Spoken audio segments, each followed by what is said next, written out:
They said she didn't belong on that base. Too quiet, too clean, too much like someone playing dress up in real soldier's clothes. The kind of woman you overlook in a place like this.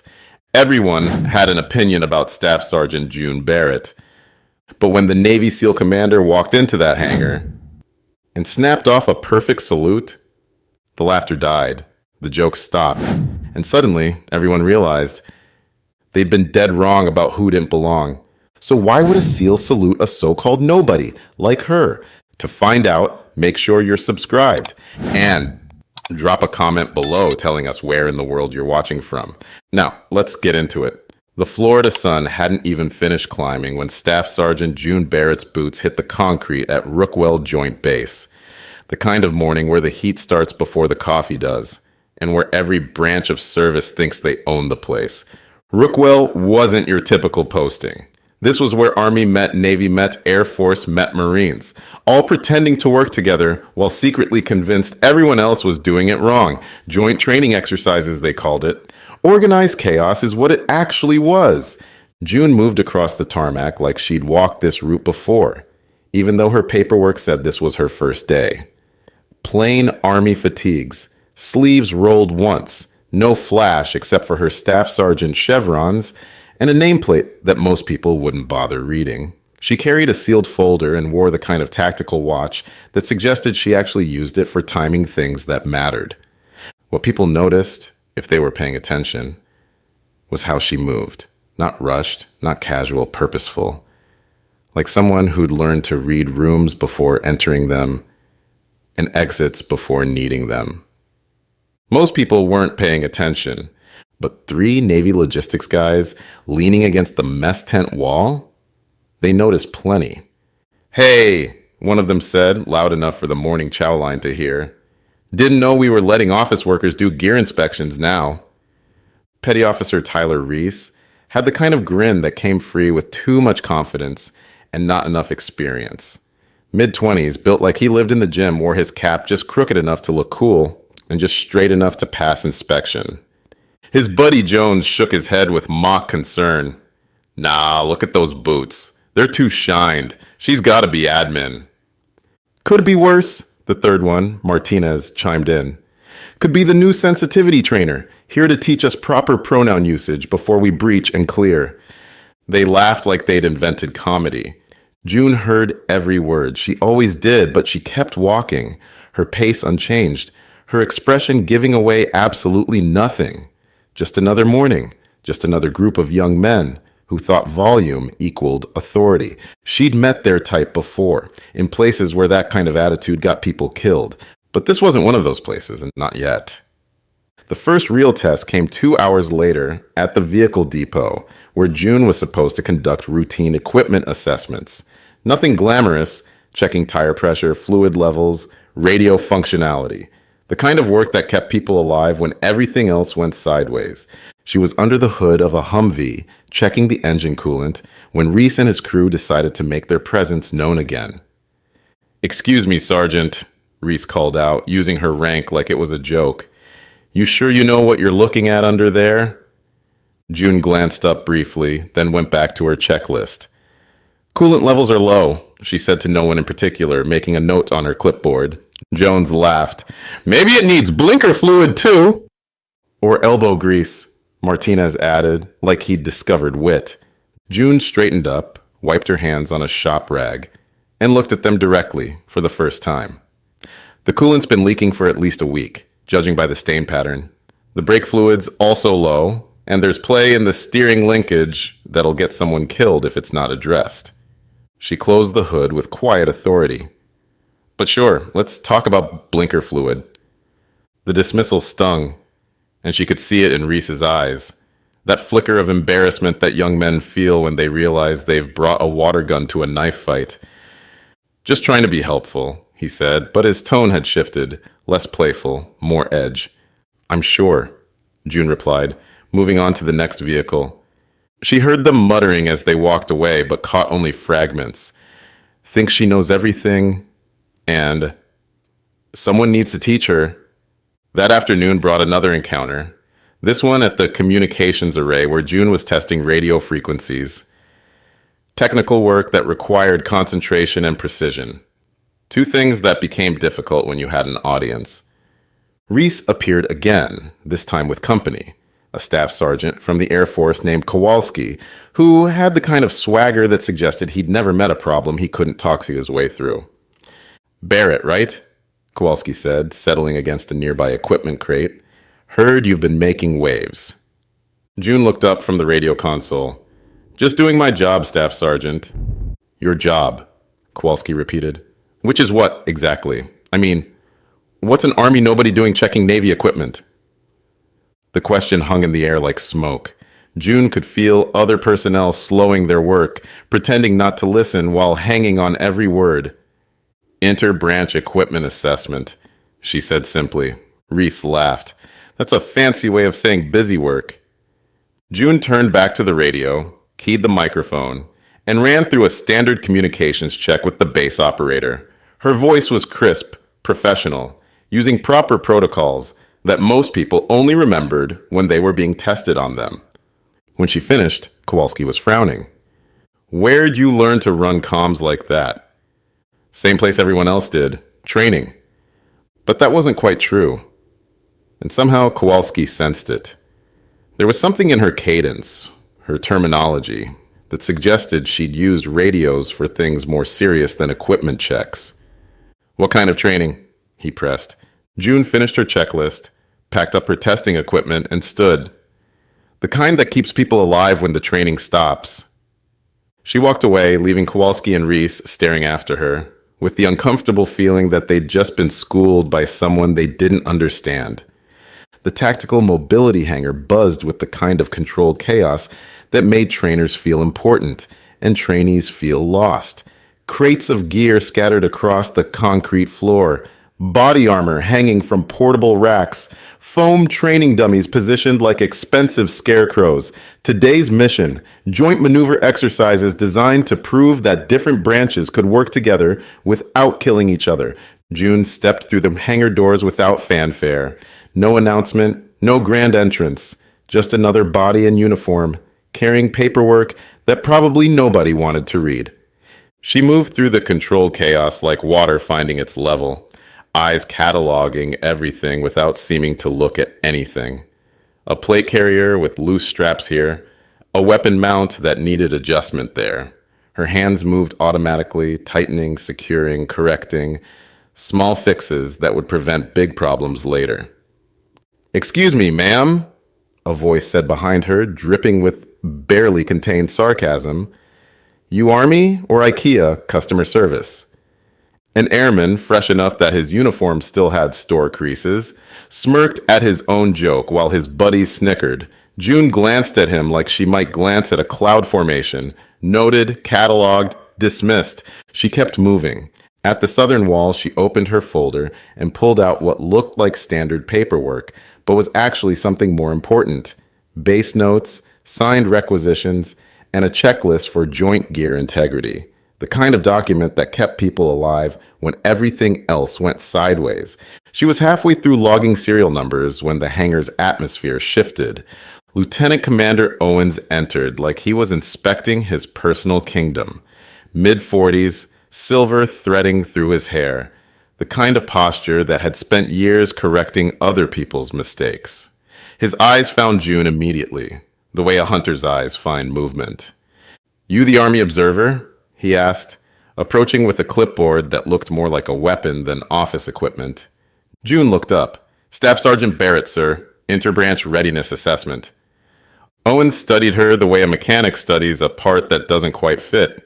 Whatever he'd expected from the paperwork, she wasn't it. You're here to observe, he said, making it sound like an order instead of information. No corrections, no commentary, no hands-on anything. You watch, you take notes, you stay out of the way. Clear? Crystal, sir. But as he turned to walk away, he paused. And Barrett, this isn't some Army base where you can freelance. We run tight operations here, professional operations.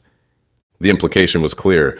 Whatever kind of operation she was used to, it wasn't professional enough for his standards.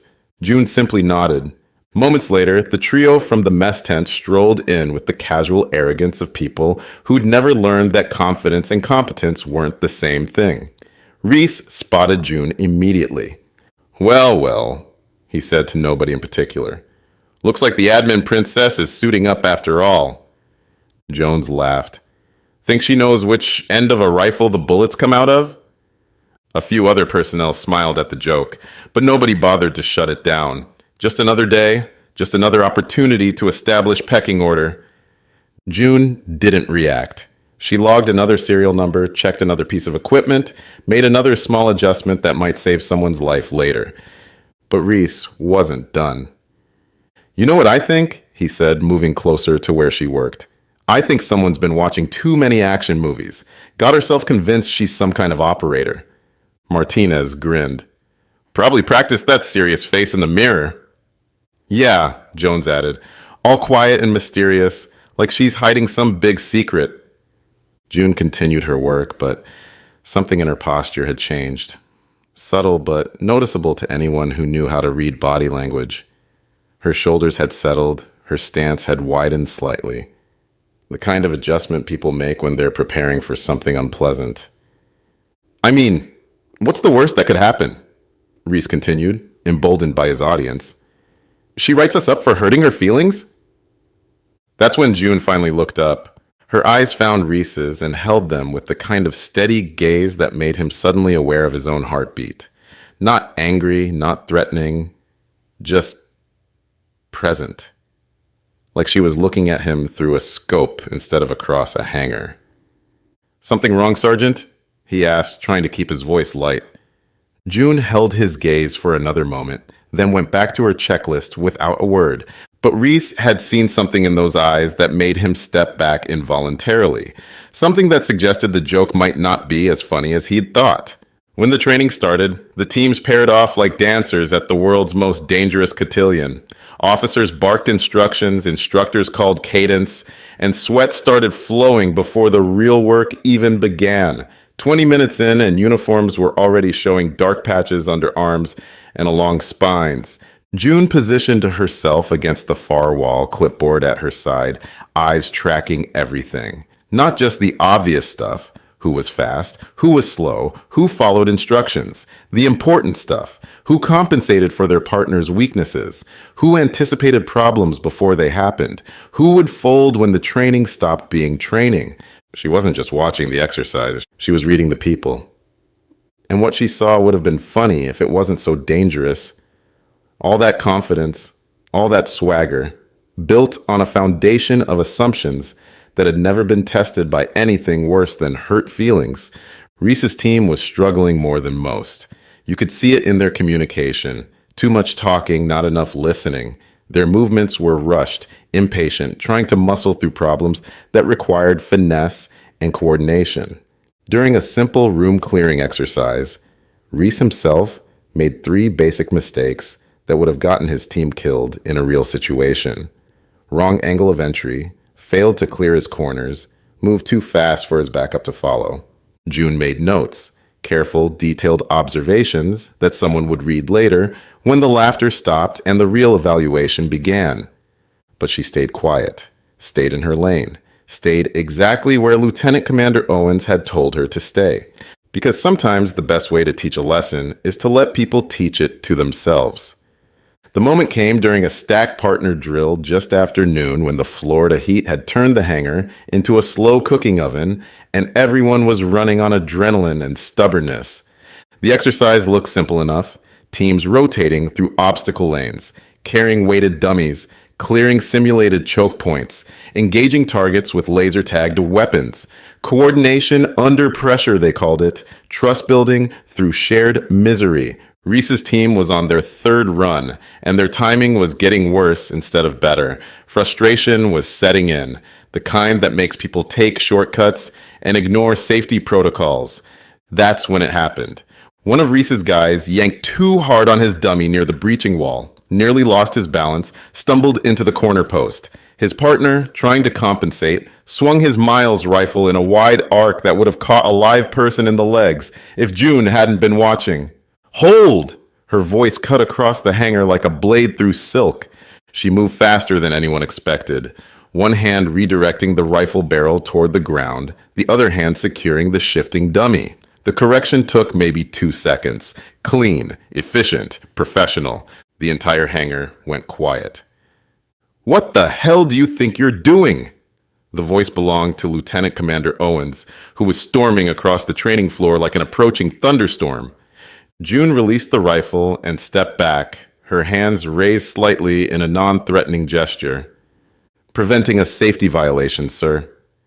Owens stopped directly in front of her, close enough that she could see the vein pulsing in his temple. "You were told to observe, not interfere, not correct, observe."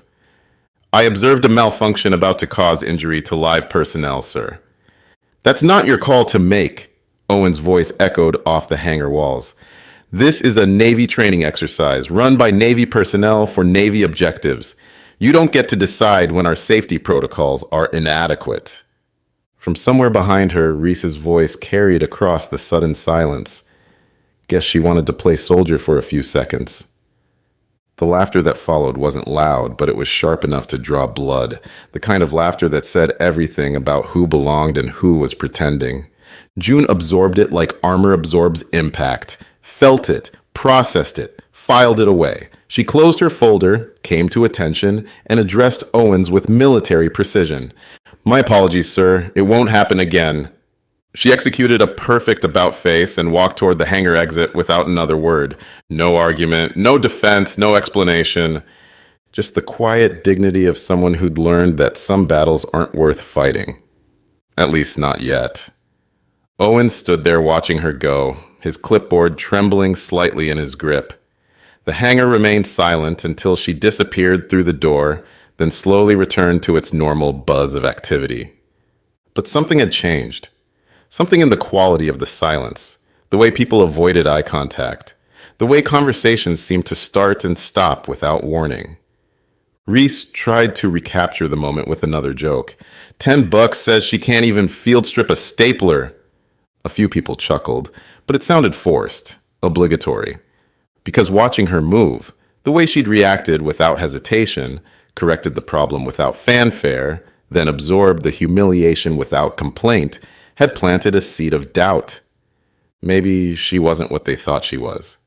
Maybe none of them were as smart as they thought they were. That's when the hangar door opened again. The footsteps that entered weren't hurried, weren't casual. They were measured, deliberate, carrying the weight of someone who'd never needed to announce their presence because their presence announced itself. Commander Blake Rowan stepped into the hangar like gravity had personally escorted him. Late 40s, salt and pepper hair under a low-brim ball cap, subdued rank insignia that you had to look twice to see, SEAL tabs, combat ribbons, the kind of quiet authority that made sergeants stand straighter and lieutenants question their life choices. Every instructor in the hangar felt the shift. Conversations paused mid-sentence. Heads turned, spines straightened. Reese's attempted recovery died on his lips.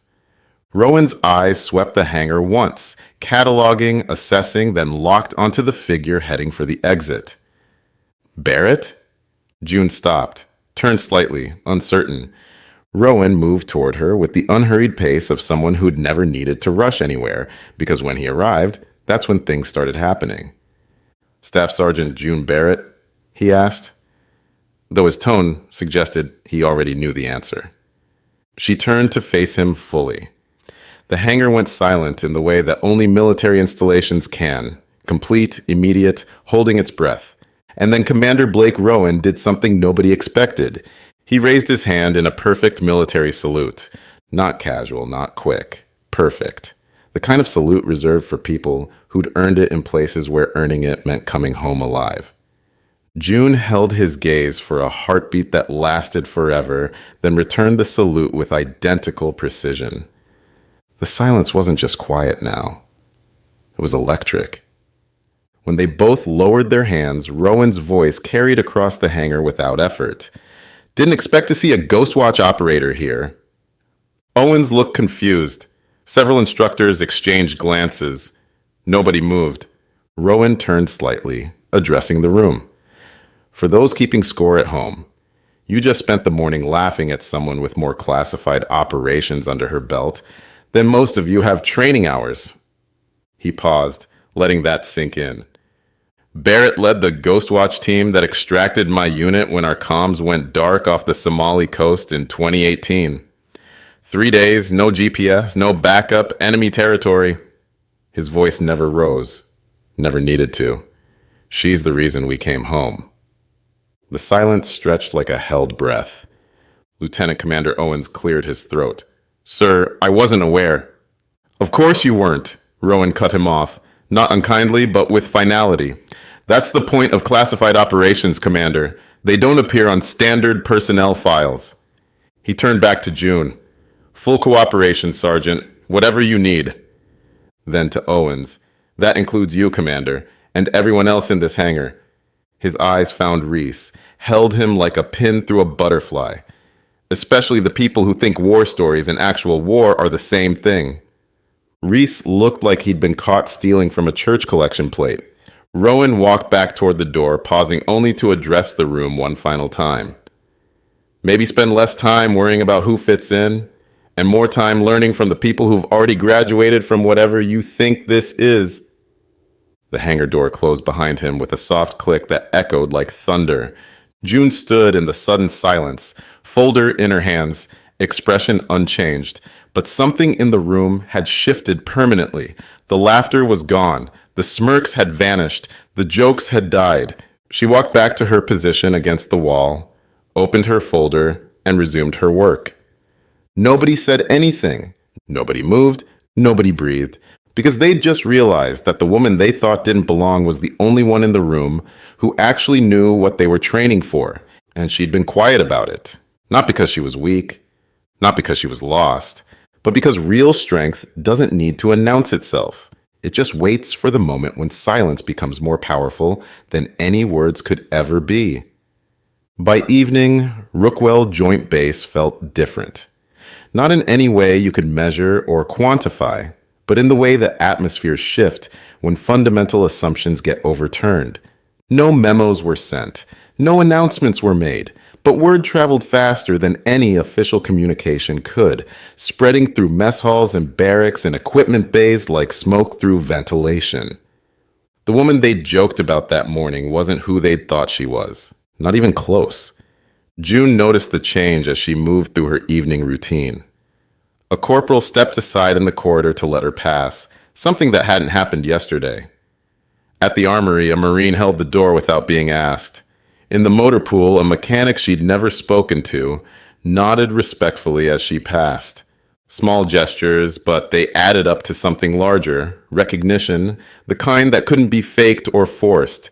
The real difference showed itself in the mess hall around 1800 hours. She entered with the same quiet confidence as always, moved through the chow line with the same efficient purpose, selected the same sensible meal. But conversations paused as she passed, not in fear, in respect. When she walked past the table where Reese and his crew usually held court, the change was unmistakable. They parted, not dramatically, not obviously, just shifted, made space, avoided eye contact. Jones, the youngest of the group, actually stood up slightly as she passed. "Ma'am," he said quietly. Reese sat at the far end of their usual table, staring at his untouched tray like it contained the answers to questions he was afraid to ask. His usual swagger had evaporated, replaced by the uncomfortable silence of someone who just realized how badly he'd misjudged a situation. June took her usual seat at the back of the hall, facing the room back to the wall. Old habits from places where seating arrangements mattered more than meal choices. Except this time, people were watching, not staring, that would have been rude, but aware, conscious of her presence in a way they hadn't been before. A young Army trainee, couldn't have been more than 20, stood up from her table, hesitated, then approached. "Sergeant Barrett?" she asked quietly. June looked up from her meal. "Is it true what Commander Rowan said about Somalia?" June studied the young woman for a moment. Fresh face, eager eyes, the kind of earnest curiosity that reminded her why some secrets were worth keeping. "Some stories aren't meant for mess hall conversation," June said gently. But the important thing isn't what I did, it's what you're going to do when your moment comes. The trainee nodded, understanding more than the words conveyed, and returned to her seat. At another table, she noticed Lieutenant Commander Owens sitting alone, picking at his food without appetite. When their eyes met across the room, he offered a small nod. Not quite an apology, but an acknowledgement. Across the hall, Reese pushed his tray away, stood up, and walked out without eating. His friends watched him go, but didn't follow. June finished her coffee slowly, watching the last light of sunset fade through the high windows. The mess hall had resumed its normal buzz, but it felt different now. Less aggressive, more respectful. The kind of atmosphere that develops when people realize they've been sharing space with someone who's earned their quiet the hard way.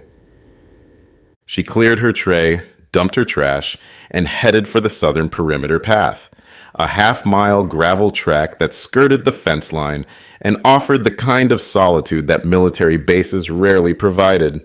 She didn't take the inner route, where the lighting was better and the security was tighter. She took the edge path, alone. No weapon, no radio, no backup, just her feet on gravel and her eyes on the tree line, and the kind of peace that only came from knowing exactly who you were and what you'd done to earn that knowledge. From the barracks behind her, a window opened. Two voices carried on the evening air. "That's her, right? The one from today?" "Ghostwatch. Jesus, can you believe it? I thought that was just rumors. Black Ops stuff." Reese is probably throwing up right about now. They watched her walk the perimeter, her silhouette framed against the dying light until she disappeared around the far corner of the fence line. She didn't look back, didn't wave, didn't acknowledge their attention, didn't need to, because without raising her voice, without throwing a punch, without proving anything to anyone who didn't deserve proof, she had changed everything. Not through force, not through intimidation, just through presence. The presence of someone who'd walked through hell and come back quiet, who'd earned respect in places where respect was paid in blood, who'd learned that real strength never needed to explain itself. And now everyone at Rookwell Joint Base knew exactly who belonged there. It wasn't the people making the most noise, it was the woman who'd been silent all along. The next morning brought a different kind of silence to Rookwell. Not the ignorant quiet of people who didn't know better, but the respectful quiet of people who'd learned better. June went through her morning routine, 0530 PT run along the perimeter, shower, mess hall for black coffee and whatever passed for breakfast. But the dynamics had shifted permanently. Reese was nowhere to be seen. Word was he'd requested a transfer to another training rotation, citing personality conflicts with base personnel. Jones and Martinez still ate together, but the swagger was gone. When June passed their table, they nodded respectfully and went back to their meals without comment. Lieutenant Commander Owens found her at the vehicle depot around 0800, where she was conducting the same equipment assessments that had seemed so trivial the day before. "Barrett," he said, approaching with none of yesterday's hostility. She looked up from the engine compartment she was inspecting. "Sir." He stood there for a moment, clearly struggling with something. Finally, "I owe you an apology. Yesterday in the hangar, I was out of line." June straightened, wiped her hands on a shop rag. "You were doing your job, sir, maintaining discipline and chain of command." "No," Owen said firmly. "I was being an ass. There's a difference." He paused, looking at the open folder in her hands, the same assessments she'd been trying to complete when everyone was too busy laughing to pay attention. "How many problems have you found so far?" June glanced at her checklist. 17 safety violations, 12 maintenance deficiencies, and 4 pieces of equipment that should be removed from service immediately. Owens went quiet. 17 safety violations? Most of them minor. But the brake fluid leak on that Humvee over there? That's not minor. Neither is the loose steering linkage I flagged yesterday. He looked where she was pointing, then back at her. "And you were trying to tell us this yesterday." "I was trying to do my job, sir. Same as today." Owens nodded slowly. Well, you've got full support now, whatever you need to complete your assessment. As he started to walk away, he paused. For what it's worth, Barrett, we're lucky to have you here, even if it took us a day to figure that out. June watched him go, then returned to her work. Just another engine to check, another system to test, another small piece of the larger puzzle that kept people alive when the stakes got real. But now she could do it without an audience, without commentary, without having to prove that she belonged. Because sometimes the only thing louder than disrespect is the silence that follows when respect finally shows up. Have you ever watched someone get completely underestimated, only to discover they were the most qualified person in the room? Sometimes the quietest people have the loudest stories. They just don't feel the need to tell them. What do you think it takes to earn that kind of instant respect from someone like Commander Rowan? And should June have spoken up sooner, or was her silence exactly the kind of strength that situation needed? If this story reminded you that still waters really do run deep, hit that like button and subscribe for more stories about quiet professionals and the moment when respect finally finds its target. Share this with someone who needs to see that real strength doesn't announce itself. It just stands up when it matters most. Our other stories about hidden heroes and unexpected revelations are waiting for you on screen. Check those out next, and we'll see you tomorrow. Same time, same place, right here on Legacy Valor.